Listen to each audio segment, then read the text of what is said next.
Singhania mention पहुंचने में अरमान को ज़्यादा वक्त नहीं लगा। 20 मिनट में वो सिंगानिया मेंशन के बाहर खड़ा था। वहां के सिक्योरिटी गार्ड ने मिस्टर विनोद सिंगानिया को बताया कि उनसे मिलने मिस्टर अरमान मलिक आए हैं। विनोद जी अरमान का नाम सुनते ही खुश हो गए। उन्हें तो यकीन ही नहीं हो रहा था कि दी अरमान मलिक, बिजनेस का बादशाह, उनके घर उससे मिलने आया है। विनोद जी खुशी खुशी अरमान से मिलने अपने रूम से निकलकर नीचे लिविंग रूम में चल दिए। अरमान भाई सोफे पर खामोशी से बैठा हुआ था और राघव भाई अरमान के पीछे अपने दोनों हाथों को बांधे खड़ा था। विनोद जी ने अरमान के सामने आकर बैठते हुए कहा, हेलो मिस्टर मलिक, बहुत सुना है आपके बारे में और आज आपसे मिलने का मौका भी मिल गया। विनोद जी मुस्कुराते हुए बोले। अरमान ने विनोद जी को देखकर कुछ खास रिस्पॉन्स नहीं किया और वैसे ही अपने एटीट्यूड के साथ बैठा उनकी बातें सुनता रहा। विनोद जी आगे बोले, मिस्टर मलिक, आप यहाँ मेरे घर खुद चल कर आए हैं, क्या कुछ काम था आपको मुझसे? अरमान ने अपनी चुप्पी तोड़ते हुए सीरियस टोन में बोला, जी हाँ मिस्टर सिंघानिया, काम तो है मुझे। उम्मीद करता हूँ कि आप मेरा वो काम जरूर करेंगे। विनोद जी एक्साइटेड होते हुए बोले, जी जरूर, क्यों नहीं करूँगा। आप बस काम बताइए, मेरे लिए तो सौभाग्य की बात है जो मैं आपके काम आ सकूं। अरमान ने विनोद जी को देखते हुए पूछा, आपका बेटा करण कहाँ है? अरमान का सवाल सुनकर विनोद जी के चेहरे की स्माइल और एक्साइटमेंट सब कहीं खो सी गई। अब उन्हें याद आया कि वो एक बिजनेसमैन के साथ साथ मायरा का हस्बैंड भी है। वह अरमान को अपने घर में देखकर इतने खुश हो गए थे कि वह एक पल के लिए भूल ही गए थे कि अरमान मायरा का हस्बैंड है। जब उन्होंने अरमान से करण के बारे में सुना तो उन्हें लगा कि जरूर करण ने कुछ किया है, इसलिए अरमान यहाँ उससे मिलने आया है। विनोद जी को चुप देखकर अरमान बोला, क्या हुआ मिस्टर सिंघानिया, आपने बताया नहीं कि आपका बेटा कहाँ है? विनोद जी अब घबरा गए थे। उन्हें पता था कि अगर करण ने मायरा के साथ कुछ किया है तो अरमान उसे छोड़ेगा नहीं, क्योंकि पूरी दुनिया जानती है कि अरमान मलिक कितने गुस्से वाला है। वो सिर्फ मायरा और अपनी फैमिली के लिए ही सॉफ्ट है। विनोद जी घबराते हुए बोले, करण तो अमेरिका में है, लेकिन आप क्यों पूछ रहे हैं उसके बारे में? और आप कैसे जानते हैं मेरे बेटे को? क्या आप मिल चुके हैं उससे? अरमान ने कोल्ड वॉइस में कहा, मिल चुका हूँ आपके बेटे से और एक मुलाकात में समझ भी गया हूँ उसे। अपने बेटे को समझा दीजिए कि जिसके पीछे वह भाग रहा है उसे वो कभी नहीं मिलेगी। और आपकी जानकारी के लिए बता दूं, आपका बेटा इस समय अमेरिका में नहीं बल्कि इंडिया में ही है। और वो, इतना कहते ही अरमान चुप हो गया। अरमान को डाउट था कि जो उसके कमरे में आया था वह करण ही था, लेकिन उसके पास कोई प्रूफ नहीं था, इसलिए वह ज़्यादा कुछ नहीं बोला। विनोद जी अरमान की बात सुन तुरंत बोले, नहीं मिस्टर मलिक, आपको कोई गलतफहमी हुई है। मेरा बेटा इंडिया में नहीं अमेरिका में है। अरमान अब गुस्से में आकर जोर से बोला, गलतफहमी मुझे नहीं आपको है मिस्टर सिंघानिया। आपका बेटा पिछले 1 महीने से इंडिया में ही है और वह मेरी वाइफ को हर जगह फॉलो कर रहा है। और आज तो उसने हद कर दी, उसने मेरी वाइफ को छूने की कोशिश की है। इतना क्या अरमान चुप हुआ और फिर वार्निंग देते हुए बोला, अपने बेटे को समझा दीजिए कि मेरी वाइफ से दूर रहे। अगर वह मेरी वाइफ के आसपास भी दिखा तो मैं उसके साथ क्या करूँगा यह मैं भी नहीं जानता। लेकिन आप दोबारा अपने बेटे की शक्ल देख नहीं पाएंगे, इतना समझ लीजिए। विनोद जी के तो पसीने छूट गए थे। अरमान का गुस्सा देखकर उन्हें पता था कि उनका बेटा किस कदर मायरा के पीछे पागल है। मायरा के पापा ने जब उस रिश्ते के लिए मना कर दिया था, तब से विनोद जी ने कई कोशिश की थी करण को मायरा से दूर रखने की, लेकिन करण वो तो मायरा से दूर रहना ही नहीं चाहता था। उसे तो बस मायरा चाहिए थी। मायरा को पाने के लिए तो उसने उसके पापा पर अटैक किया था। उसके बाद से विनोद जी ने करण को अमेरिका भेजने का फैसला लिया था और कुछ टाइम बाद वह उसे अमेरिका ले गए थे और वहाँ साइकेट्रिस्ट के पास उसका इलाज भी करवाया और उसे वहीं रखा। लेकिन आज फिर करण मायरा के पीछे पड़ा हुआ है। विनोद जी अपने बेटे के लिए परेशान हो गए थे। वे सोचने लगे कि उस वक्त तो उन्होंने किस तरह से संभाल लिया था, लेकिन अब क्या करें। उनके सामने अरमान मलिक खड़ा है। उन्हें तो पता भी नहीं था कि उनका बेटा इंडिया में है। वह तो यही समझ रहे थे कि करण अमेरिका में है। ये सब सोचते हुए विनोद जी को अपने बेटे के लिए चिंता होने लगी थी। अरमान इस वक्त मेहरा निवास पहुंच चुका था और सभी इस वक्त डिनर कर रहे थे। सभी मायरा को हंसाने के लिए कुछ ना कुछ हंसी मजाक कर रहे थे। मायरा भी सब समझ रही थी, तो वह भी सभी की खुशी के लिए उनकी बातों पर मुस्कुरा देती है। लेकिन वह अंदर ही अंदर अभी भी डरी हुई थी, जिसे अरमान ने अच्छे से नोटिस किया था। डिनर के बाद अरमान और मायरा कपूर निवास के लिए निकल जाते हैं। पूरे रास्ते मायरा कुछ नहीं बोलती, बस चुप बैठी किसी सोच में डूबी होती है। अरमान कब से मायरा को ही देख रहा था। उसे मायरा का चुप रहना अच्छा नहीं लग रहा था। उसे तो हंसती बोलती मायरा अच्छी लगती है। अरमान मायरा का हाथ अपने हाथ में लेता है तो मायरा अरमान की तरफ देखती है और उसके कंधे पर अपना सिर रख उसकी बाजू को कसकर पकड़ लेती है।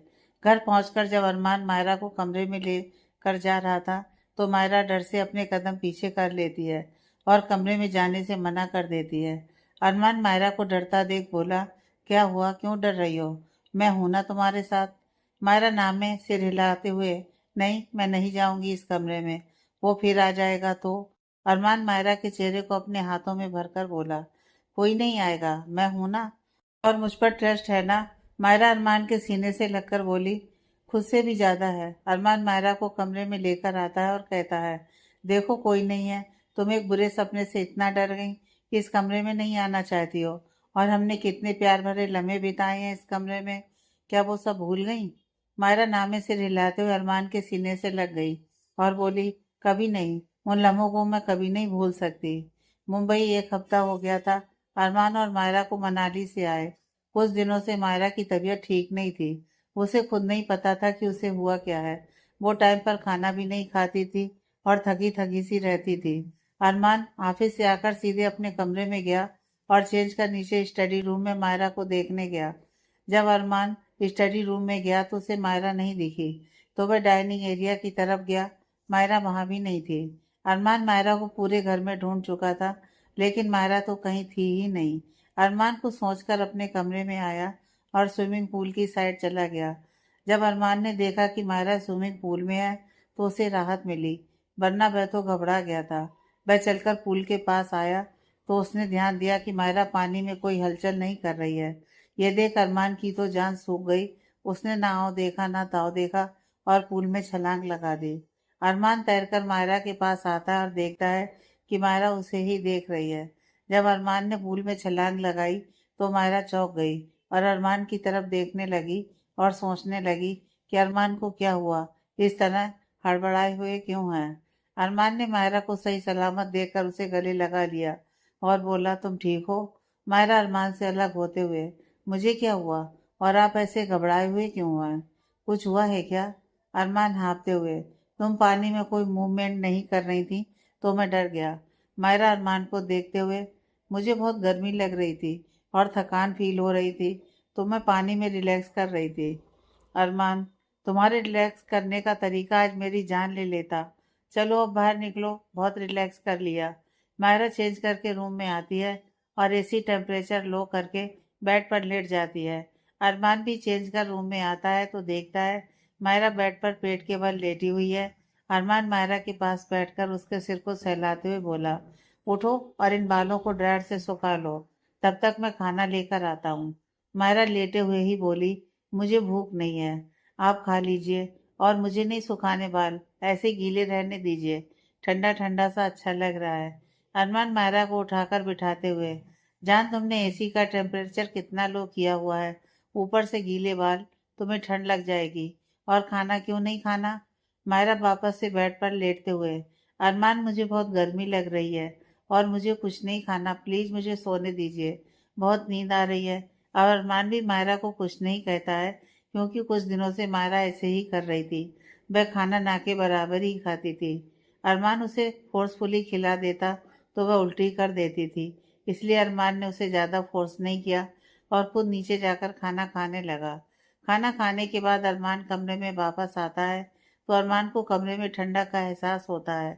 कमरा बहुत ज़्यादा ठंडा हो रखा था क्योंकि मायरा ने एसी का टेम्परेचर बहुत लो किया हुआ था। अरमान एसी का टेम्परेचर नॉर्मल कर मायरा को ब्लैंकेट उड़ाता है और उसे अपनी बाहों में लेकर सो जाता है। आधी रात को मायरा की नींद खुल जाती है और वह उठकर पानी पीने के लिए पानी का बोतल ढूंढने लगती है। बोतल में पानी न मिलने पर मायरा किचन में आ गई और फ्रीजर खोलते ही उसकी नज़र वहां रखी आइसक्रीम पर चली गई। मायरा ने आइसक्रीम का डिब्बा फ्रीजर से निकाला और वहीं किचन की स्लैब पर बैठकर आइसक्रीम खाने लगी। इधर अरमान ने बेड पर यहाँ वहाँ हाथ घुमाया और उसकी नींद झटके से खुल गई।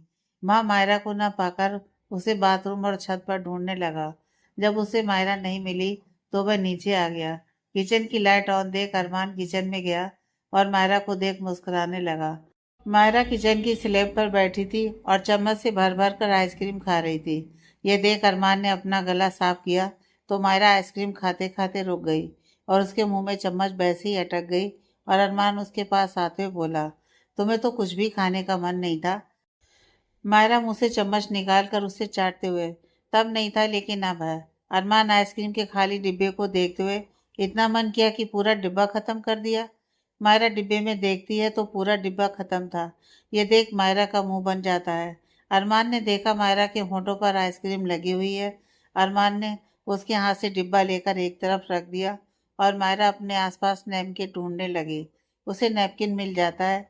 मायरा नैपकिन लेकर अपना मुंह साफ कर पाती उससे पहले ही अरमान ने उसे अपनी तरफ खींच लिया। अरमान मायरा के चेहरे पर आते बालों को कान के पीछे करता है और उसके होठों पर अपनी उंगली घुमाता है तो मायरा की पकड़ अरमान के शोल्डर पर कस जाती है और उसकी आंखें अपने आप बंद हो जाती हैं और सांसें तेज चलने लगती हैं। अरमान का इस तरह छूना अभी भी मायरा को मदहोश कर देता था।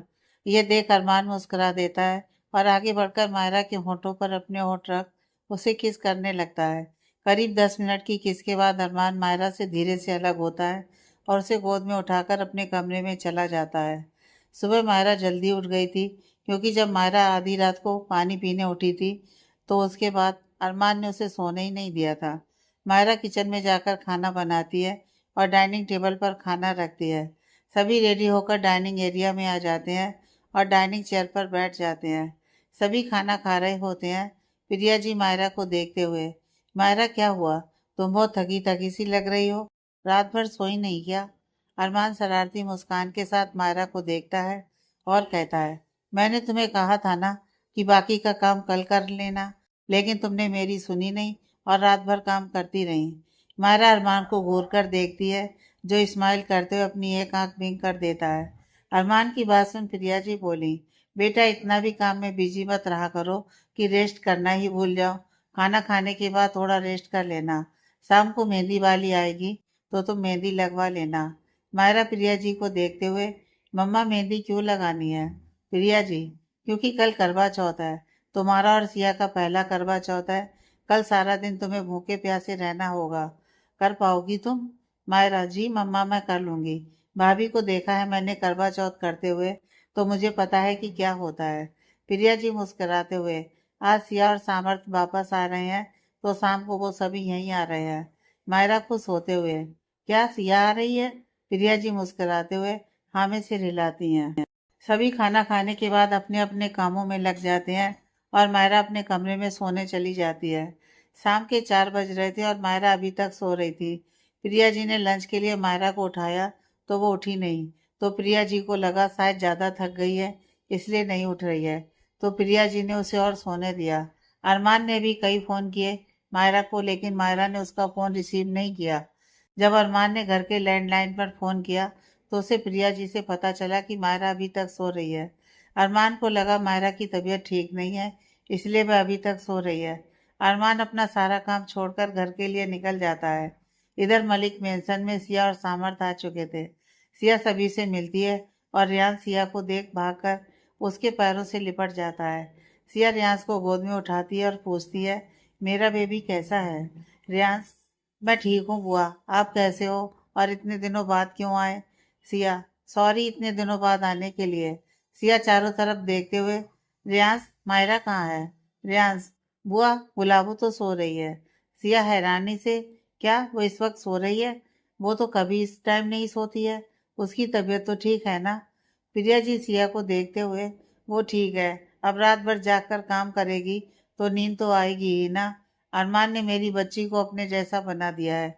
खुद तो काम में बिजी रहता है और अब मेरी बच्ची को भी बिजी रखता है। सामर्थ प्रिया जी से बोला, यूं ही थोड़ी ना दुनिया उसे बिजनेस टाइकून के नाम से जानती है। सिया, मैं मायरा से मिलकर आती हूँ। सिया मायरा के कमरे में आती है तो पूरा कमरा ठंडा पाती है और मायरा बिना ब्लैंकेट के आराम से सो रही थी। सिया ने पहले तो एसी बंद किया फिर मायरा को उठाने लगी, लेकिन वह तो उठ ही नहीं रही थी। तो सिया ने उसके कान के पास जाकर जोर से चिल्लाई तो मायरा एक झटके से उठ गई। वहीं अरमान जल्दी से घर के अंदर आया तो उसे सामर्थ मिला। अरमान सामर्थ से मिल जल्दी से अपने कमरे की तरफ गया तो सामर्थ उसके पीछे जाते हुए बोला, अरे कैसा दोस्त है तू, इतने दिनों बाद मिल रहा है तो साथ बैठकर बात करने की बजाय तू मुझे इग्नोर करके जा रहा है। और एक भाभी है और सिया है जो कितनी देर से एक दूसरे के साथ टाइम स्पेंड कर रही हैं। सामर्थ्य कहता हुआ चुप हो गया और सामने का नजारा देख उसकी आंखें फैल गईं। जब सामर्थ्य अरमान से बातें करते हुए उसके पीछे जा रहा था, तब तक अरमान कमरे तक पहुंच जाता है और कमरे का दरवाजा खोलता है तो कमरे की हालत और सिया और मायरा का पिलो फाइट करता देख दोनों हैरानी से देखते ही रह जाते हैं। अरमान अंदर आते हुए, ये क्या कर रही हो तुम दोनों, और कमरे की क्या हालत बना रखी है। सिया और मायरा लड़ना बंद करके कमरे में अपनी नजरें घुमाकर देखती हैं, जहाँ हर जगह पिलो का कॉटन पिलो से निकलकर फैला हुआ था। दोनों को पता ही नहीं चला कि पिलो फाइट करते वक्त का पिलो फट गया और ये सब हो गया। मायरा मासूम सा मुंह बनाकर बोली, सॉरी, वो हमें पता ही नहीं चला। मायरा की मासूम सी शक्ल देख अरमान को उस पर बहुत प्यार आता है और वो मायरा के पास जाकर उसका माथा और गाल छूकर पूछता है, तुम्हारी तबीयत तो ठीक है ना? तुम इतनी देर तक सो रही थी तो मैं घबरा गया। मायरा अरमान को देखते हुए, मैं ठीक हूँ, मुझे कुछ नहीं हुआ। सामर्थ मायरा और सिया को देखते हुए बोला, आप दोनों लड़ क्यों रहे थे? सिया मायरा को देखते हुए, पहले इसने शुरुआत की थी। मायरा सिया के पास आते हुए, पहले तूने शुरू किया था।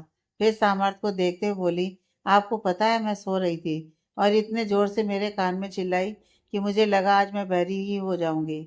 सिया, हाँ तो इतनी देर से कितने प्यार से उठा रही थी तुझे, लेकिन मजाल है जो तू उठ जाए।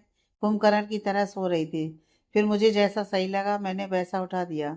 मायरा ने सिया को पकड़ना चाहा तो सिया सामर्थ के पीछे छुप गई और जीभ निकालकर मायरा को चिढ़ाने लगी। तभी वहां एक सर्वेंट आता है और उन चारों को नीचे आने का बोलकर वापस चला जाता है।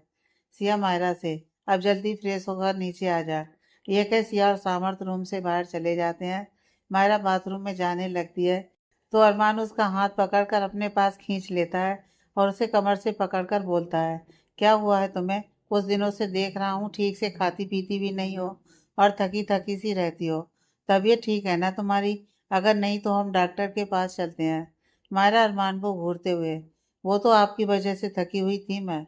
कल रात सोने नहीं दिया आपने, पूरी रात परेशान किया। और सुबह क्या कह रहे थे मम्मा को? कि मैं रात भर काम कर रही थी। ये क्यों नहीं कहा कि आपने मुझे सोने नहीं दिया? अरमान मुस्कुराकर मायरा को और मजबूती से पकड़कर बोला, उसे परेशान करना नहीं प्यार करना बोलते हैं मेरी जान। मायरा खुद को अरमान से छुड़ाने की कोशिश करते हुए, छोड़िए मुझे, नीचे सब वेट कर रहे हैं। अरमान मुस्कुराते हुए, एक शर्त पर। मायरा, कैसी शर्त? अरमान, मुझे किस चाहिए तभी मैं तुम्हें छोड़ूंगा। मायरा, आपको तो बस मौका चाहिए होता है मुझे परेशान करने का। अब छोड़िए मुझे। अरमान, पहले किस करो फिर छोड़ूंगा। Myra, okay fine. अरमान मुस्कुराकर मायरा को देखता है और उसे अपने बेहद करीब कर लेता है। मायरा अरमान के होठों की तरफ बढ़ती है, तभी उसे अजीब सा फील होता है और वह अरमान को धक्का देकर उससे दूर हो जाती है और वो अपने मुंह पर हाथ रख अरमान से खुद को छुड़ाकर बाथरूम में भाग जाती है। अरमान मायरा को ऐसे भागता देख कुछ समझ नहीं पाता और वह भी बाथरूम में उसके पीछे चला आता है और देखता है मायरा बाथ बेसन पर झुककर उल्टियां कर रही है। अरमान मायरा के बालों को एक हाथ से पकड़ता है और दूसरे हाथ से उसकी पीठ को रब करता है। मायरा अपना चेहरा पानी से धोती है और बाथरूम से बाहर आ जाती है। अरमान टॉवल से मायरा का चेहरा पोंछता है और कहता है, तुम अभी मेरे साथ डॉक्टर के पास चल रही हो। मायरा अरमान को देखते हुए, मुझे कुछ नहीं हुआ अरमान, आप खामखा परेशान हो रहे हैं। वो तो मैंने कुछ खाया नहीं है, शायद इस वजह से उल्टी हुई है। मुझे कहीं नहीं जाना। अरमान गुस्से से, क्या तुमने सारा दिन कुछ नहीं खाया? सुबह भी तुमने ठीक से नहीं खाया और फिर अब? बस बहुत हुआ तुम्हारे नखरे खाने को लेकर। अब से तुम टाइम पर खाना खाओगी और कोई ज़रूरत नहीं है कल फास्ट रखने की। मायरा हैरानी से अरमान को देखते हुए, क्या मैं फास्ट नहीं रखूंगी? अरमान, ये मेरा पहला करवा चौथ है, प्लीज़ आप मना मत कीजिए। मैं अपने खाने पीने का ध्यान अच्छे से रखूंगी। मायरा ने रिक्वेस्ट करते हुए कहा, लेकिन अरमान तो अपनी बात से टस से मस नहीं हुआ। मायरा ने बहुत ट्राई किया अरमान को मनाने को, लेकिन अरमान माना नहीं।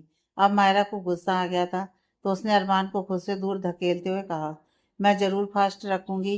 यह कह मायरा नीचे सभी के पास चली जाती है। मेहंदी वाली आ चुकी थी और सिया मेहंदी लगवा रही थी। मायरा भी मेहंदी लगवाने बैठती है तो प्रिया जी बोली, मायरा पहले तुम कुछ खा लो, तुमने लंच भी नहीं किया था। मायरा का मन अभी नहीं था कुछ खाने का, वो मना करने के लिए जैसे ही बोलने वाली थी, तभी अरमान उसके सामने वाले सोफे पर आकर बैठ जाता है और उसे ही घूरने लगता है। अरमान को अपने सामने देख मायरा ना नहीं बोल पाती है। इतने में प्रिया जी ने मायरा के आगे फ्रूट से भरा प्लेट रख दिया। फ्रूट से भरा प्लेट देख मायरा ने मुंह बना लिया, लेकिन कुछ बोल नहीं पाई, क्योंकि सामने अरमान बैठा उसे ही देख रहा था। मायरा प्लेट लेकर फ्रूट खाने लगी। सामर्थ ने देखा कि अरमान मायरा को घूर रहा है और मायरा अपनी नज़र झुकाए फ्रूट्स खा रही है। सामर्थ अरमान के पास जाकर बैठता है और उससे पूछता है, ऐसे क्यों घूर रहा है तू मेरी भाभी को? क्या हुआ? अरमान को ध्यान आता है कि क्यों ना वह सामर्थ से ही मायरा की तबीयत के बारे में पूछे। तो अरमान सामर्थ को देखते हुए, कुछ पूछना है तुझसे? सामर्थ, हाँ पूछ, क्या पूछना है? अरमान, कुछ दिनों से मायरा अजीब बिहेव कर रही है। उसे गर्मी बहुत लगती है, टाइम पर खाना नहीं खाती, और अगर खाएगी तो स्पाइसी खाना खाएगी, और थक भी बहुत जल्दी जाती है। सामर्थ अरमान की बातें सुन बोला, कोई बात नहीं, कल भाभी को हॉस्पिटल ले आना, चेकअप कर लेंगे, और तू टेंशन मत ले, सब ठीक है। हो जाता है कभी कभी ऐसा। सामर्थ की बात सुन अरमान को थोड़ा रिलैक्स फील होता है, वरना वो तो बहुत घबरा गया था। मायरा ने भी मेहंदी लगवा ली थी। सामर्थ की फैमिली भी आती है, सभी साथ बैठकर डिनर करते हैं। सामर्थ सिया को खाना खिलाता है और अरमान मायरा को। खाना खाते वक्त मायरा ने एक बार भी अरमान की तरफ नहीं देखा था, क्योंकि वो अरमान से नाराज थी और अरमान उसकी नाराजगी समझ रहा था। खाने के बाद सुमन जी और प्रिया जी मायरा और सिया को सरगी देती है। कुछ देर सभी बातें करते हैं, फिर सामर्थ और उसकी फैमिली अपने घर चली जाती हैं। अगले दिन मायरा अरमान के साथ हॉस्पिटल अपना चेकअप कराने आई थी, और वो बहुत खुश भी थी, क्योंकि अरमान ने उसे फास्ट रखने की परमिशन दे दी थी, और सुबह 4 बजे उठकर खुद उसके लिए खाना बनाकर उसे अपने हाथों से खिलाया था। इसलिए मायरा भी अरमान की बात मानकर हॉस्पिटल चेक करवाने आ जाती है। सारे टेस्ट करवाने के बाद मायरा और अरमान घर आ जाते हैं। रिपोर्ट मिलने में काफ़ी वक्त लगना था, और मायरा इतनी देर हॉस्पिटल में रहना नहीं चाहती थी, तो अरमान अपने ऑफिस का एड्रेस देकर आ जाता है। शाम के 7 बजे मायरा तैयार हो चुकी थी। आज मायरा ने रेड कलर की हैवी साड़ी पहनी हुई थी और बालों की चोटी की हुई थी, जो उसकी कमर से भी नीचे तक आ रही थी, और बालों में रेड फ्लावर वाली एसेसरी लगाई हुई थी। गले में मंगलसूत्र, कानों में झुमके, माथे पर बिंदी और रेड लिपस्टिक, मांग में भरा सिंदूर, हाथों में रची मेहंदी और रेड एंड गोल्डन कलर की चूड़ियां, साथ में कंगन, जो प्रिया जी ने सगाई में मायरा को पहनाई थी। मायरा मिरर के सामने खड़ी थी। अरमान ने मायरा को पीछे से अपनी बाहों में भरकर मिरर से मायरा को देखते हुए कहा, बहुत खूबसूरत लग रही हो। मायरा मिरर में से अरमान को देखते हुए, आपने जो तैयार किया है, खूबसूरत तो लगूंगी ही। अरमान मायरा को बेड पर बिठाते हुए, बस एक चीज रह गई है। मायरा सवालिया नजरों से, क्या? अरमान ड्रेसिंग टेबल के ड्रॉर से पायल निकाल कर लाता है और मायरा के कदमों में बैठकर उसे पायल पहनाकर उसके पैरों को चूम लेता है। आज अरमान ने खुद अपने हाथों से मायरा को तैयार किया था। अरमान एक एक चीज खुद चूज करके लाया था, कपड़ों से लेकर बिंदी तक। अरमान अपनी पसंद की हर चीज लाया था। मायरा को भी अरमान की लाई हर चीज पसंद आती थी। दोनों की पसंद काफी हद तक एक जैसी थी। अरमान मायरा का हाथ पकड़ नीचे लिविंग एरिया में आ गया। माँ सामर्थ और उसकी फैमिली बैठी हुई थी। सभी की नज़र जब मायरा और अरमान पर गई, तो वे सभी उन दोनों को देख मुस्कुरा देते हैं। अरमान ने रेड कलर का कुर्ता पहना हुआ था। दोनों साथ में बहुत प्यारे लग रहे थे। दादी ने आगे बढ़कर दोनों की नज़र उतारी और कहा, बहुत सुंदर लग रहे हो दोनों। फिर मायरा के गालों को छूते हुए बोली, मायरा, तुम तो कुछ ज्यादा ही सुंदर लग रही हो। मायरा दादी को देखते हुए मुस्कुराकर बोली, दादी सुंदर तो लगूंगी ही, आपके पोते ने जो तैयार किया है। सामर्थ अरमान के पास आते हुए अरमान से बोला, यार तूने बताया नहीं कि तूने ब्यूटिशियन का काम शुरू कर दिया है। अरमान सामर्थ को घूर कर देखते हुए, मेरी छोड़, तू बता तूने अपनी वाइफ के लिए क्या किया है। सिया उन तीनों के पास आते हुए, कुछ नहीं किया है जीजू, बस ये बातें बनाना आता है इन्हें। फिर सामर्थ को देखकर बोली, सीखो जीजू से कुछ, कि अपनी बीवी को कैसे खुश रखा जाता है। सामर्थ सिया को देखते हुए, क्या मैं तुम्हें खुश नहीं रखता? सिया बोरियत से बोली, रखते हैं ना, जब देखो तब अपनी सर्जरी के किस्से सुनाकर मुझे बोर करते हो। ये सुन सभी हंस देते हैं। सामर्थ खुद पर सबको हंसता देख झेप जाता है और कुछ नहीं बोलता। सामर्थ सिया को लेकर एक साइड खड़ा हो जाता है और उससे कहता है, आज मैं तुम्हारी सारी बोरियत दूर करूंगा। बताऊंगा तुम्हें बीबी को कैसे खुश रखा जाता है, और फिर उसके बाद शिकायत मत करना कि मैं तुम्हें बहुत परेशान कर रहा हूँ। सामर्थ ने शरारती मुस्कान के साथ कहा, जिससे सिया शर्मा जाती है और अपनी नजर झुका लेती है। सिया को शर्माता देख सामर्थ मुस्कुरा देता है। प्रिया जी, सुमन जी, सिया और मायरा चारों ने मिलकर पूजा की और सभी ऊपर टेरेस पर जाने लगे चांद की पूजा के लिए। सामर्थ जल्दी से सिया के पास गया और उसके हाथ से पूजा की थाली लेकर उसके साथ चल दिया, और सुमन जी और प्रिया जी भी अपने अपने पतियों के साथ ऊपर चल दी। अरमान की दादी और सामर्थ की दादी दादू पहले ही ऊपर टेरेस पर चले गए थे। अरमान और सामर्थ उन्हें पहले ही लेकर ऊपर चला गया था। उन्हें ऊपर आराम से बिठाने के बाद सामर्थ और अरमान वापस अपनी अपनी पत्नियों को लेने आते हैं। सभी जा चुके थे, बस मायरा बची थी। वह धीरे धीरे कदमों के साथ ऊपर चढ़ने लगी। उसे चक्कर आ रहे थे, लेकिन उसने किसी को बताया नहीं था। मायरा से अब सीढ़ियां नहीं चढ़ी जा रही थी। उसे एक बार फिर चक्कर जैसा फील हो रहा था। चकराकर वो गिरती, और उससे पहले ही अरमान ने जल्दी से आगे बढ़कर उसे संभाल लिया। अरमान ने परेशान होते हुए कहा, क्या हुआ, तुम ठीक हो?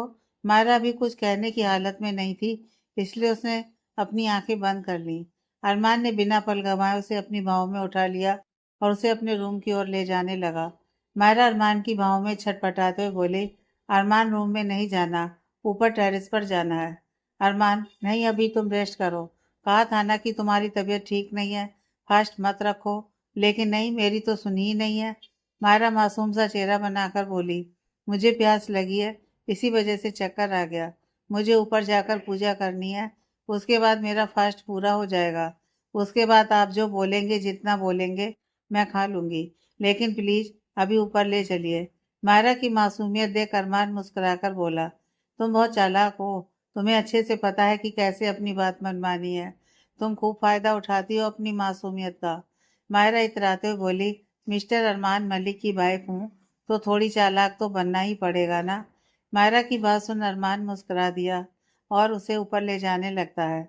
मायरा ने एक हाथ अरमान के गले में डाल दिया और दूसरे हाथ से अपनी पूजा की थाली पकड़ ली और मुस्कुराते हुए अरमान को देखने लगी। अरमान मुस्कुराते हुए, अब ऐसे मत देखो मुझे, वरना मैं अपना इरादा बदल दूंगा और तुम्हें टेरेस पर ले जाने की बजाय रूम में ले जाऊंगा। यह सुन मायरा मुस्कुरा दी और अपनी पलकें झुका ली। वह दोनों भी ऊपर आ गए। अरमान ने मायरा को टेरेस पर जाने से थोड़ा पहले उतार दिया और फिर उसका एक हाथ पकड़कर अपने साथ ले आया। अभी चांद नहीं आया था। मायरा ने अपनी थाली वहीं टेबल पर रख दी। सामर्थ और सिया उन दोनों के पास आए और फोटोज क्लिक करने लगे। कुछ देर सामर्थ सभी की फोटोज क्लिक करता है और अरमान मायरा की चुपके से अलग अलग एंगल से फोटोज अपने फ़ोन में लेता है। चांद आ गया था। सभी औरतों ने पूजा करना शुरू किया। मायरा भी पहले चांद की पूजा करती है और फिर अरमान के साथ मिलकर सभी रिचुअल करती है। पूजा खत्म हुई तो अरमान ने जल्दी से मायरा को पानी पिला दिया।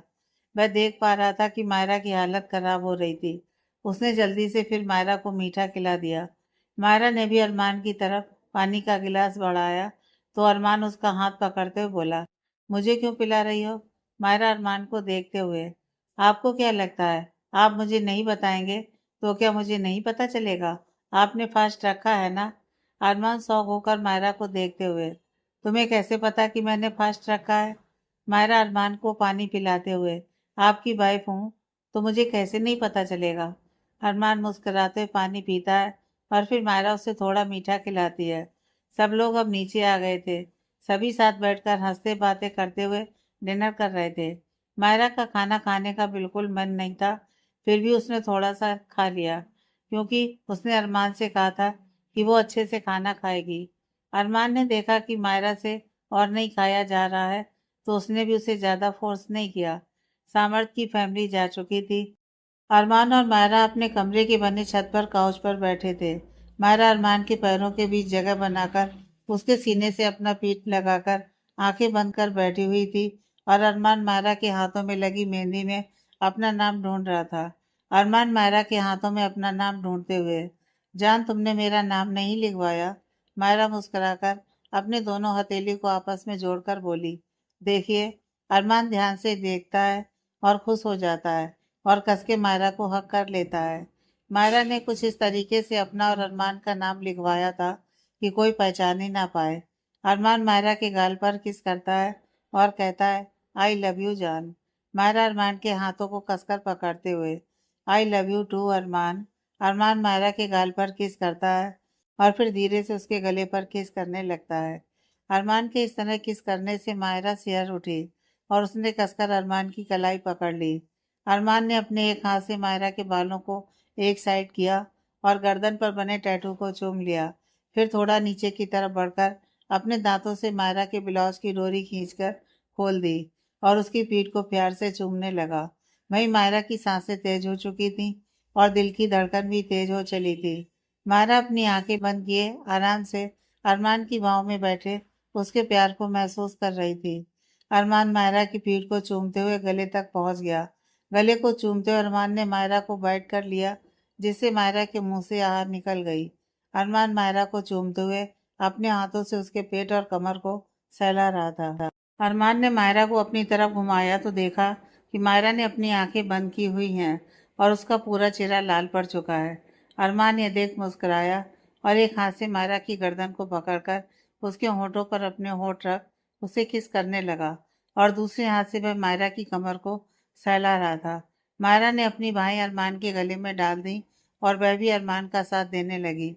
15 मिनट की किस के बाद जब दोनों की सांसें फूलने लगी तो दोनों धीरे से एक दूसरे से अलग हुए। अरमान ने मायरा को अपने सीने से लगा लिया और दोनों अपनी सांसों को नॉर्मल करने लगे।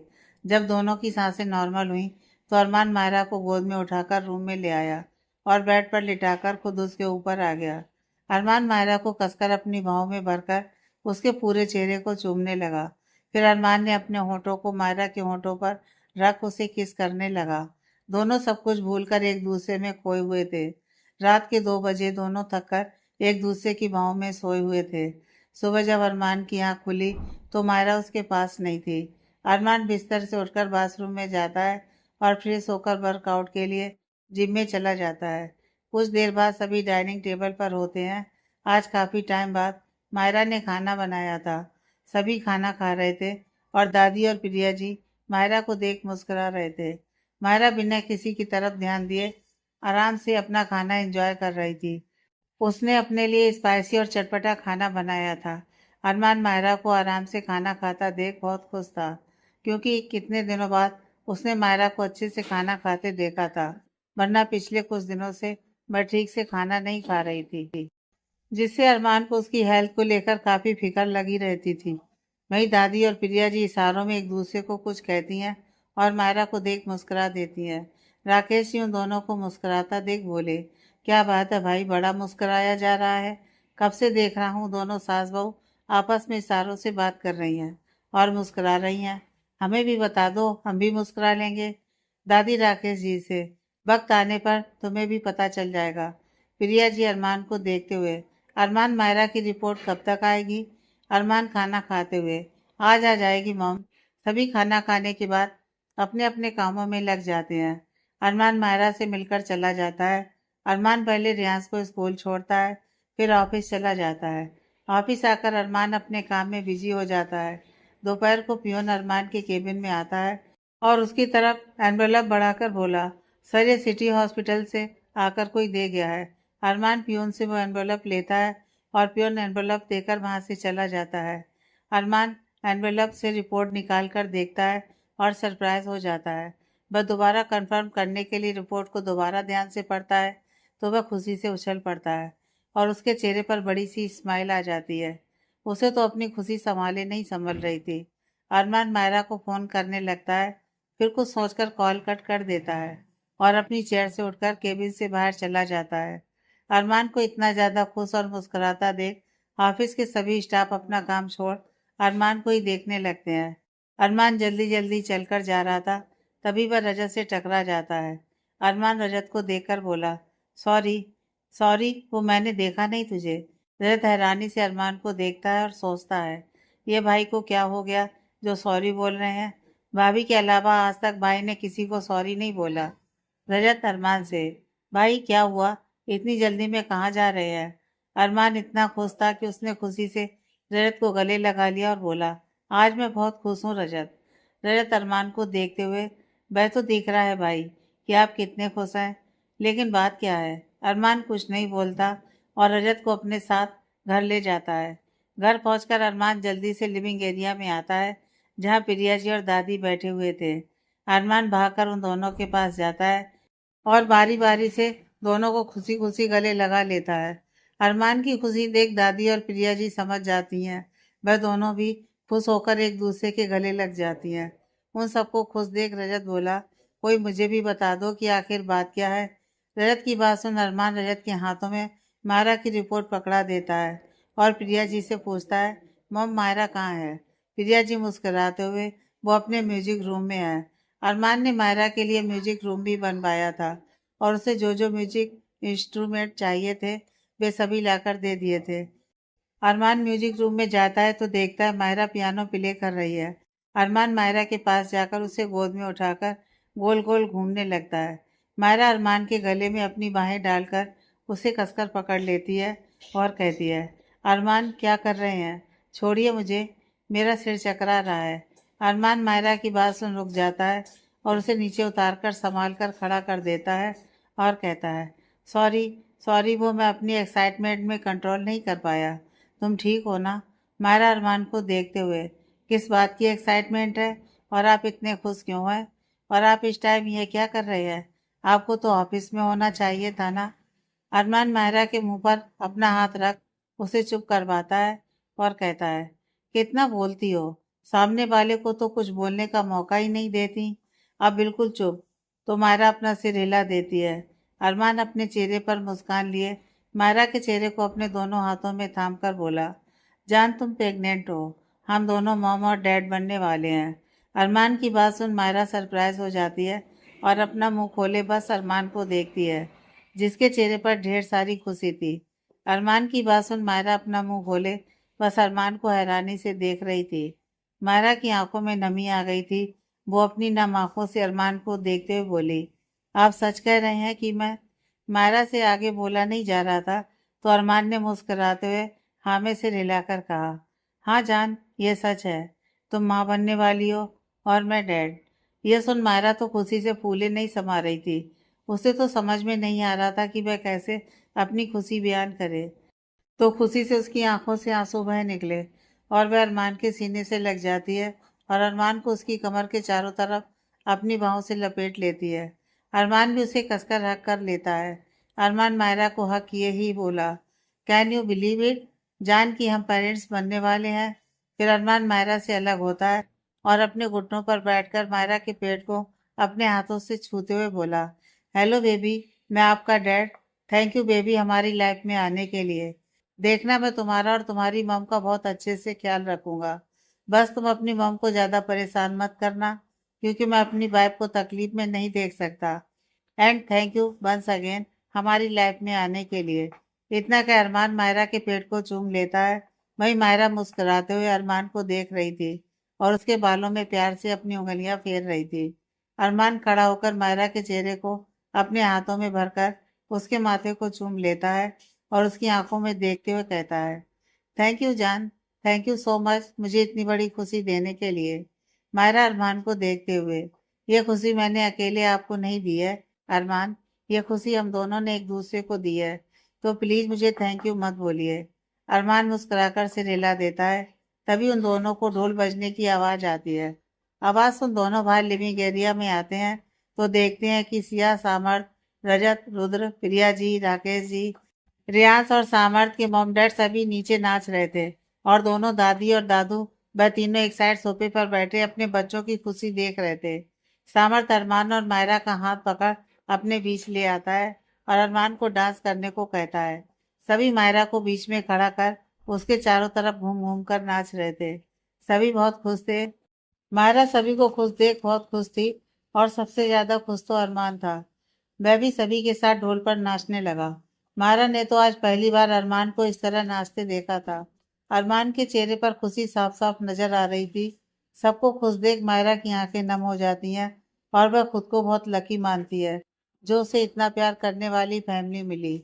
सभी नाचना बंद करते हैं और प्रिया जी अरमान और मायरा को साथ खड़ा कर उन दोनों पर से नोट बार कर ढोल वालों को देती हैं और साथ में मिठाई भी देती हैं। दादी जी आगे आकर मायरा और अरमान की नज़र उतारती हैं और दोनों का माथा चूमकर मायरा का हाथ अपने हाथों में लेकर कहती हैं, थैंक यू बेटा, हम सबको इतनी बड़ी खुशी देने के लिए और मुझे परदादी बनाने के लिए। यह कह दादी मुस्कुराकर मायरा के हाथों को चूम लेती हैं और उसके सिर पर प्यार भरा हाथ फेरती है। मायरा उनके पैर छूने के लिए झुकती है तो दादी मना कर देती है। इसी तरह सभी बारी बारी आकर मायरा और अरमान को बधाई देते हैं। सभी बड़े उन्हें आशीर्वाद और ढेर सारा प्यार देते हैं। रुद्र को देख अरमान ने उससे पूछा, तू कब आया? रुद्र भाई, मैं अभी कुछ देर पहले ही आया हूँ। वो सामर्थ भाई ने मुझे कल रात यह गुड न्यूज़ दी तो मैं रात को ही फ्लाइट लेकर आ गया।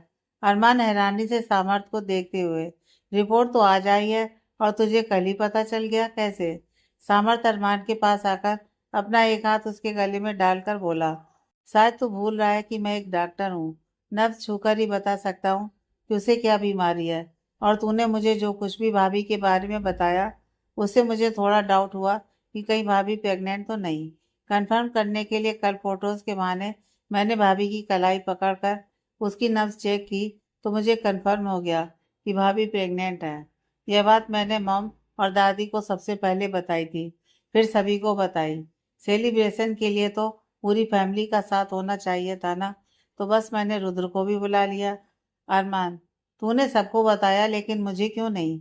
सामर्थ, क्योंकि अगर तुझे बता भी देता तब भी तो तू यकीन नहीं करता और बिना रिपोर्ट देखे तू सेटिस्फाइड थोड़ी ना होता, तो बस इसलिए तुझे नहीं बताया और तुझे भाभी का चेकअप करवाने के लिए हॉस्पिटल भेज दिया।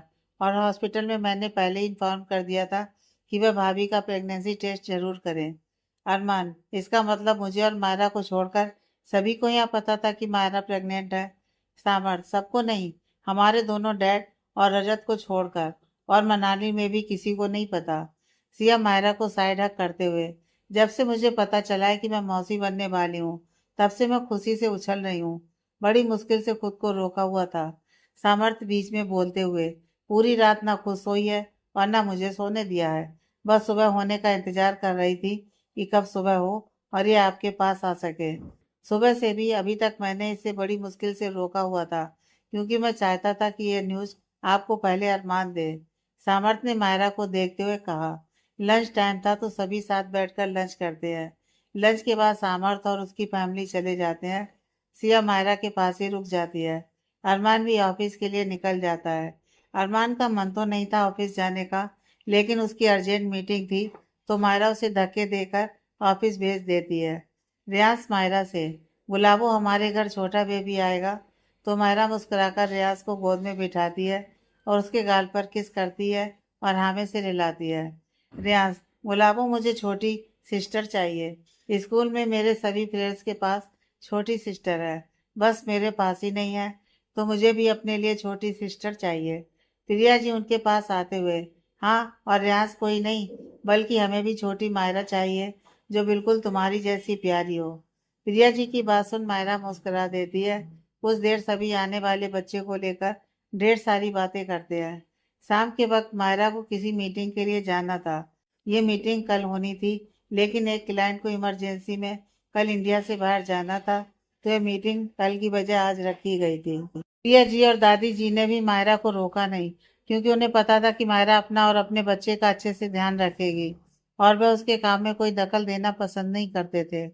मायरा रेडी होकर सिया के साथ निकल जाती है। पहले सिया को उसके घर छोड़ती है, फिर मीटिंग के लिए निकल जाती है। गाड़ी राघव ड्राइव कर रहा था। वह हमेशा मायरा के साथ ही रहता था। मीटिंग किसी रेस्टोरेंट में रखी गई थी, तो कुछ देर में मायरा वहां पहुंच जाती है और कॉन्फ्रेंस रूम की ओर चली जाती है और राघव वेटिंग एरिया में बैठ जाता है। मीटिंग रूम में जब मायरा आती है तो सभी उसकी तरफ देखते हैं और उसकी खूबसूरती में कहीं खो से जाते हैं। मीटिंग में कुछ लेडीज भी थी तो कुछ जेंट्स। मायरा सभी को गुड इवनिंग विश करती है तो मायरा की आवाज़ से वे सभी अपने होश में आते हैं और मीटिंग शुरू करते हैं। लेकिन उस मीटिंग में कोई था जिसकी नज़र बस मायरा पर ही थी। उसका ध्यान मीटिंग में न होकर बस मायरा पर ही था। कुछ घंटों की मीटिंग के बाद सभी मायरा को कांग्रेचुलेसन बोलते हैं, क्योंकि यह प्रोजेक्ट मायरा को मिला था। उनमें से एक शख्स मायरा से हाथ मिलाते हुए कहता है, कांग्रेचुलेसन मिसेस मलिक, आप बिल्कुल अपने हस्बैंड की तरह हैं। प्रेजेंटेशन देते वक्त मैंने आप में वही कॉन्फिडेंस और एटीट्यूड देखा है जो मिस्टर अरमान मलिक में है। मायरा मुस्कुराते बोली, थैंक यू मिस्टर शेखावत। अब इतने बड़े बिजनेसमैन की वाइफ हूँ तो थोड़ा तो एटीट्यूड बनता है। मिस्टर शेखावत हंसते हुए, आप कोर्स मिसेस मलिक, यह बोल वो वहां से चले जाते हैं। धीरे धीरे सभी चले जाते हैं। मायरा भी जाने लगती है। तभी कोई उसे पीछे से आवाज लगाता है, माया, अपने फ्रेंड को इग्नोर करके जा रही हो। मायरा पीछे मुड़कर करण की तरफ स्माइल करते हुए बोली, करण तुम यहाँ। करण मायरा के पास आता है और अपना एक हाथ आगे बढ़ाकर कहता है, हेलो माया, कैसी हो। मायरा करण के साथ हाथ मिलाते हुए, मैं ठीक हूँ, तुम कैसे हो, बड़े दिनों बाद मिले हो। करण, तुम तो मुझे भूल ही गई। मायरा, मैं नहीं भूली, लेकिन तुम जरूर भूल गए हो। तभी तो सिया की शादी में और ना ही किसी और फंक्शन में तुम आए। हमारे सभी फ्रेंड्स आए थे, बस तुम ही नहीं आए थे। करण, वो कुछ जरूरी काम आ गया था तो मुझे इंडिया से बाहर जाना पड़ा। ये सब छोड़ो, तुम बताओ, क्या तुम फ्री हो। मायरा, हाँ, लेकिन क्यों।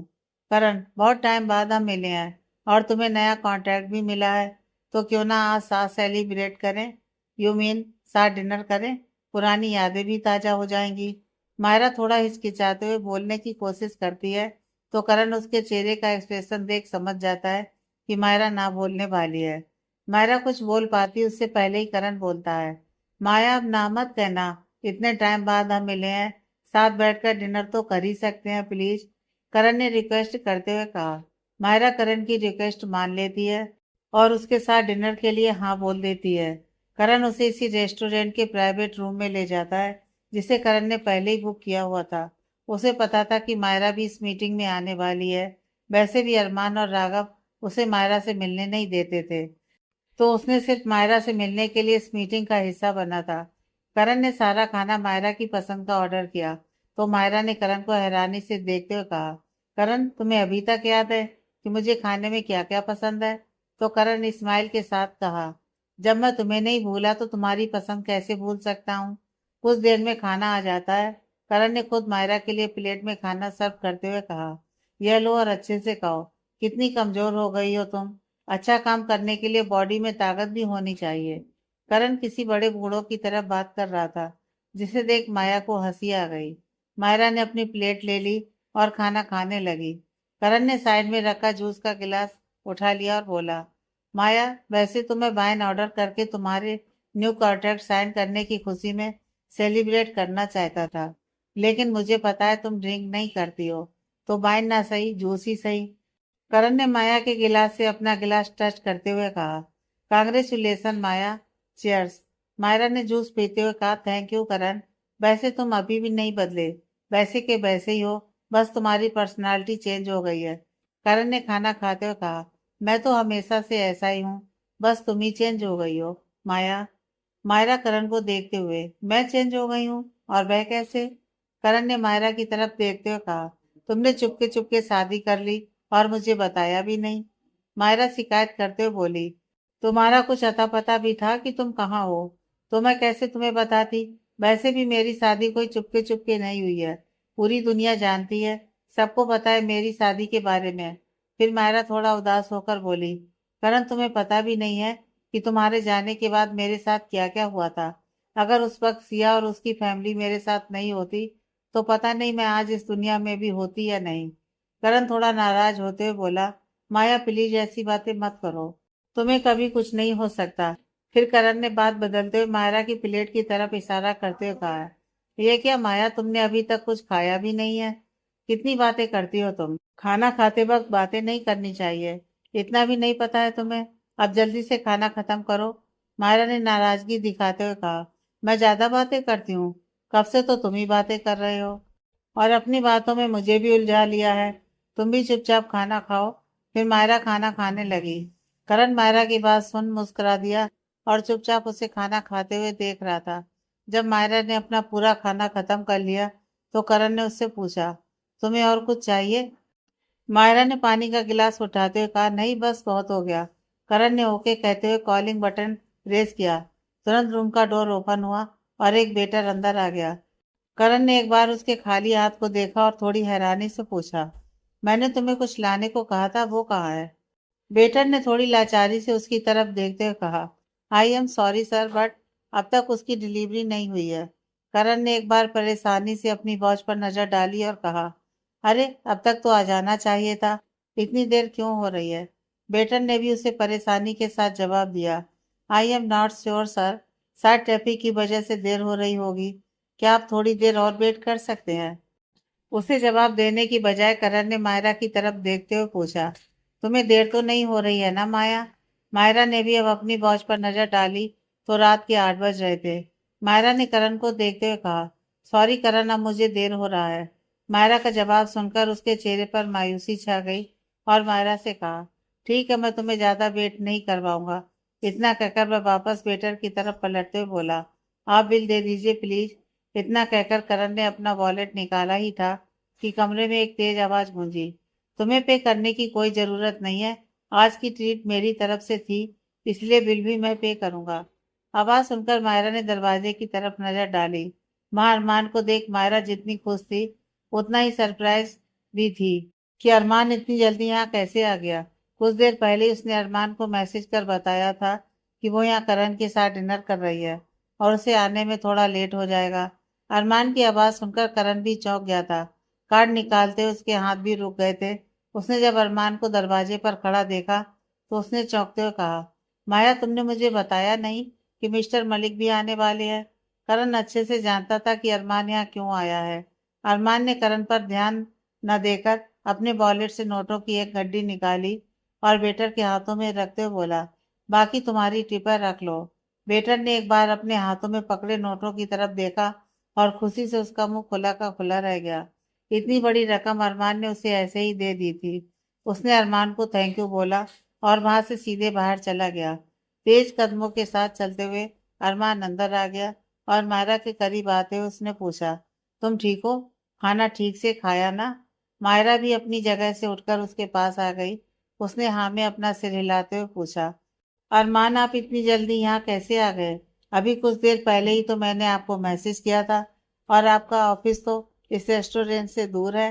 अरमान ने मुस्कुराते हुए अपना एक हाथ आगे बढ़ाकर मायरा के होठों के पास लगी सब्जी की ग्रेवी को साफ किया और बोला, मैं यहीं पास में किसी काम से आया था। काम फिनिश कर मैं घर ही जा रहा था, तभी तुम्हारा मैसेज आया, तो सोचा तुम्हें भी साथ लेते चलूं। सो अब हम घर चल सकते हैं। अरमान अपनी मीटिंग में था जब उसे राघव का कॉल आया और उसे ये पता चला कि करण मायरा के साथ है, तो वह अपनी मीटिंग बीच में ही छोड़कर उस रेस्टोरेंट की तरफ चल दिया। वह आधे रास्ते तक ही पहुंचा था कि उसे मायरा का मैसेज आता है। करण इन सब से पूरी तरह चिढ़ रहा था। आज उसे कितने टाइम बाद मायरा के साथ टाइम स्पेंड करने को मिला था और अरमान ने उसके इस मूवमेंट में अपनी टांग अड़ा दी थी। करण ने नाराजगी से अरमान से पूछा, मिस्टर मलिक आप यहाँ क्या कर रहे हैं? अरमान ने फाइनली एक मुस्कान के साथ करण को देखा और कहा, थैंक यू मिस्टर सिंघानिया, मेरी वाइफ को अच्छे से डिनर करवाने के लिए। मेरी वाइफ को न्यू कॉन्ट्रैक्ट मिलने की खुशी में आज की ट्रीट मेरी तरफ से। मायरा ने सरप्राइज होते हुए अरमान की तरफ एक नज़र डाली और बोली, अरमान आपको कैसे पता कि यह कॉन्ट्रैक्ट मुझे मिला है? अरमान मुस्कान के साथ मायरा को देखता है और कहता है, क्योंकि मुझे पहले ही पता था कि ये कॉन्ट्रैक्ट तुम्हें ही मिलेगा। तुमने इतनी मेहनत जो की थी इस कॉन्ट्रैक्ट के लिए। वहीं दूसरी तरफ करण की गुस्से से मुट्ठियां कस गई थी। उसे अरमान का मायरा के इतने करीब आना बर्दाश्त नहीं हो रहा था। अब अरमान ने करण पर एक नजर डाली तो देखा कि करण को कितना गुस्सा आ रहा है उसके यहाँ आने से। मायरा ने करण की तरफ देखा जो टेबल की तरफ देख रहा था।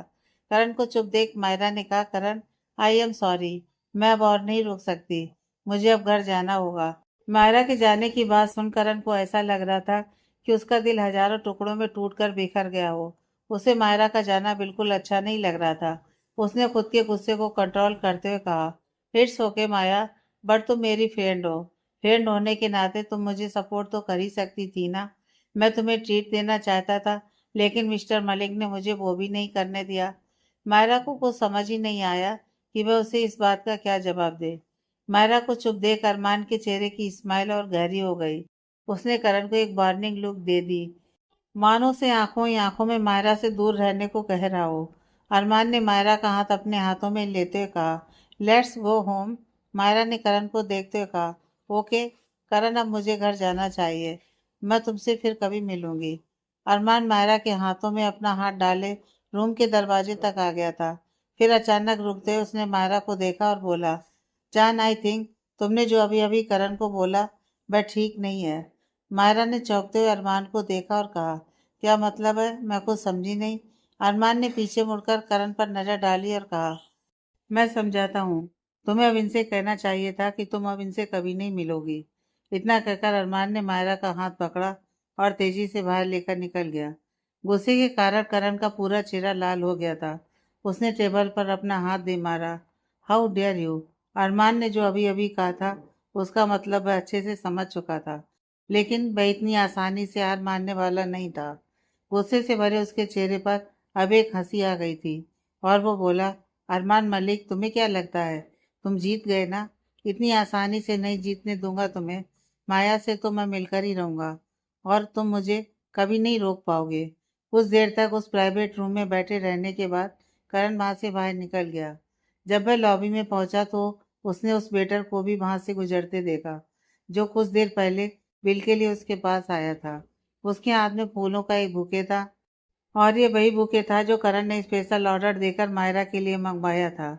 वेटर के साथ वहाँ का और भी स्टाफ मौजूद था और वह सब आपस में बातें करते हुए चले जा रहे थे। करण उनके पीछे था, इसलिए उन सबको उसकी मौजूदगी का पता ही नहीं चला।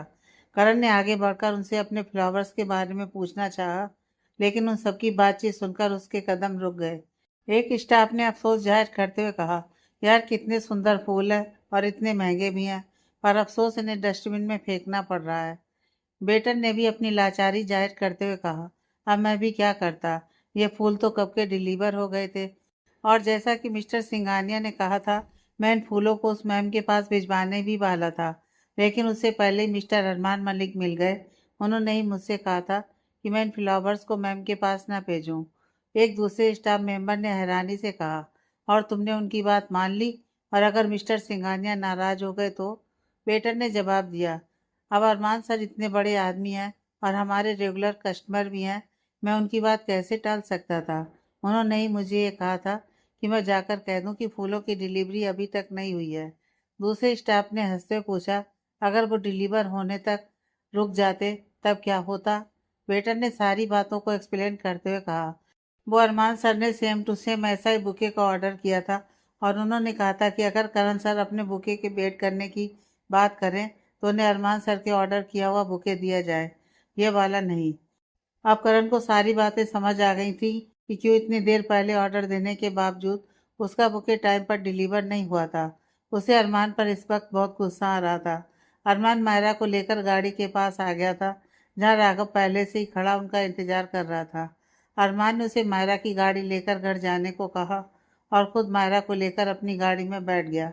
अरमान मायरा की सीट बेल्ट लगाते हुए बोला, और कुछ खाना है तुम्हें? मायरा ने अरमान की तरफ देखते हुए कहा, नहीं मुझे कुछ नहीं खाना। फिर थोड़ा रुककर बोली, बस एक चीज़ खानी है। अरमान ने मुस्कुराते हुए मायरा को देखा और बोला, आइसक्रीम? मायरा हैरानी से, आपको कैसे पता कि मुझे आइसक्रीम खानी है? अरमान अपने हाथों से मायरा के गाल को छूते हुए बोला, मुझे पता है कि मेरी बीवी और बेबी को क्या चाहिए। मायरा मुस्कुराकर अरमान के हाथों को पकड़कर चूम लेती है। अरमान गाड़ी स्टार्ट कर चल पड़ता है। कुछ ही मिनटों में दोनों आइसक्रीम शॉप के अंदर होते हैं। वहाँ बैठने का भी अरेंजमेंट था, जहाँ कुछ कपल्स बैठे आइसक्रीम खा रहे थे। अरमान खाली जगह देख मायरा को वहाँ चेयर पर बैठाकर खुद आइसक्रीम लेने चला जाता है। मायरा पूरे शॉप में अपनी नज़रें घुमा दी तो उसे एक छोटी सी बच्ची दिखती है, जो करीब 6 या 7 महीने की होगी। साथ वाले टेबल पर एक कपल अपनी छोटी सी बच्ची के साथ बैठे आइसक्रीम खा रहे थे और अपनी बेटी को भी खिला रहे थे। मायरा उस बच्ची को देखकर मुस्कुरा रही थी, जो आइसक्रीम खाते वक्त अजीब अजीब से मुंह बना रही थी और आइसक्रीम उसके चेहरे पर जगह जगह लग चुकी थी। उसकी हरकतें देख उसके मम्मी पापा को हंसी आ रही थी और वह दोनों अपनी बेटी के साथ खेल रहे थे। अरमान आइसक्रीम लेकर मायरा के पास बैठता है और उसे मुस्कुराता देख बोला, किसे देखकर मुस्कुरा रही हो? तो मायरा अरमान को उस बच्ची की तरफ देखने का आंखों से इशारा करती है। अरमान भी उन तीनों को देख ऐसे मुस्कुरा देता है, फिर मायरा की तरफ देखकर कहता है, कुछ महीनों बाद हम भी अपनी बेटी के साथ ऐसे एंजॉय करेंगे। यह कह अरमान मुस्कुराते हुए मायरा को आइसक्रीम खिलाता है। मायरा आइसक्रीम खाते हुए, बेटी ही क्यों, बेटा क्यों नहीं? अरमान मायरा को देखते हुए, क्योंकि मुझे बेटी चाहिए, वो भी बिल्कुल तुम्हारी जैसी, क्यूट सी। मायरा मुस्कुराते हुए, बेटा हो या बेटी, बस उसकी आंखें आपकी जैसी होनी चाहिए। अरमान मुस्कुराते हुए मायरा के करीब आकर उसकी आंखों में देखते हुए, क्यों? अरमान जानता था कि मायरा को उसकी आंखें बहुत पसंद है, लेकिन फिर भी वह मायरा के मुंह से सुनना चाहता था। मायरा अरमान की आंखों में देखते हुए, क्योंकि मुझे आपकी आंखें बहुत पसंद है, और जब भी मैं आपकी आंखों में देखती हूँ तो मैं इनमें कहीं खो सी जाती हूँ। दोनों एक दूसरे की आंखों में खोए हुए थे। तभी उनके कानों में उस बच्ची की हंसने की आवाज़ आती है, जो अपने मम्मी पापा के साथ खेलते हुए हंस रही थी।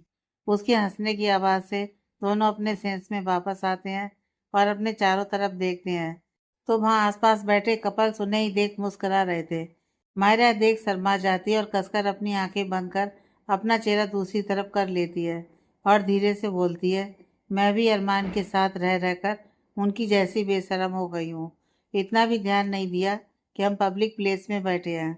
वही अरमान मायरा को ऐसे देख मुस्करा देता है और उसका चेहरा अपनी तरफ करते हुए कहता है, जान तुम इतना शर्मा क्यों रही हो? अपने पति को ही तो देख रही थी। मायरा अरमान से नजर फेरते हुए, मुझे घर जाना है। अरमान मुस्कुराते हुए आइसक्रीम की तरफ इशारा करते हुए, चलेंगे, पहले इसे तो ख़त्म कर लो। मायरा आइसक्रीम का डिब्बा अपने हाथों में लेकर उठते हुए, मैं गाड़ी में बैठकर खा लूँगी, अब चलिए। मायरा को बहुत शर्म आ रही थी, क्योंकि वहाँ जितने कपल्स थे वे सभी मुस्कुराते उन दोनों को ही देख रहे थे। मायरा वहाँ से निकलकर गाड़ी में जा बैठती है। ये देख अरमान हंस देता है। कुछ देर बाद अरमान मायरा के पास आता है। अरमान मायरा को गुलाब का फूल देते हुए बोला, this is for you my love. Bouquet को देख मायरा के चेहरे पर बड़ी सी मुस्कान आ गई। उसने बुके लेते हुए अरमान से पूछा, ये कब लाए आप? अरमान ने जवाब दिया, अभी लाया। आइसक्रीम शॉप के साथ ही फ्लावर शॉप भी है। आइसक्रीम शॉप से निकलते वक्त मेरी नज़र इन पर गई, जो चीख चीख कर कह रहे थे कि प्लीज़ हमें गुलाबों के पास ले चलो। ये मुझसे बहुत रिक्वेस्ट कर रहे थे, तो मैंने भी इनकी रिक्वेस्ट मान ली और इन्हें तुम्हारे पास ले आया। और देखो कितने खुश हैं ये तुम्हारे पास आकर। अरमान ने गुलाब के फूलों की तरफ देखते हुए मायरा से कहा।